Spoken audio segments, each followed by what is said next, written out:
Several areas in Burundi are being overwhelmed with new arrivals. The UN says more than 40,000 people have arrived in the country over a period of just 2 weeks.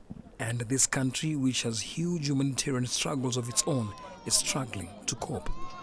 This kind of large influx is really the first time in many years for Burundi. The last one was in the early 2000s. So everyone is overwhelmed, the government, but also the humanitarian actors in the country. We are trying our best, but the people who are arriving are coming quite in very, very bad shape, particularly for those coming through the Rusizi River.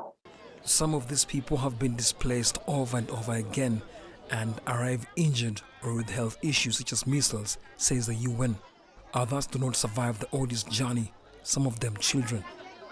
The other day we had even a case of a woman who was transporting her children and not knowing that they were already dead, actually. When she dropped them in the camp, two of the children just passed on based on exhaustion. The displaced are now being housed in an open-air stadium, schools and churches. However, the UNHCR says plans are underway to move them to areas where humanitarian care can be provided. The agency has launched an emergency appeal for $40.4 million worth of humanitarian aid.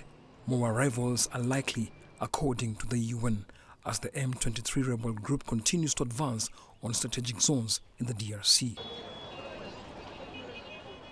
Meanwhile, Rwanda continues to come under pressure to end its support for the M23, despite denying any involvement with them. The US says it's imposing sanctions on a Rwandan government minister and a senior member of an armed group for the alleged roles in the conflict. The EU also summoned Rwanda's ambassador over recent developments.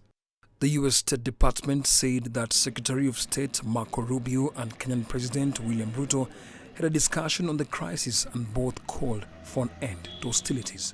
Nick Mudimba, CGTN.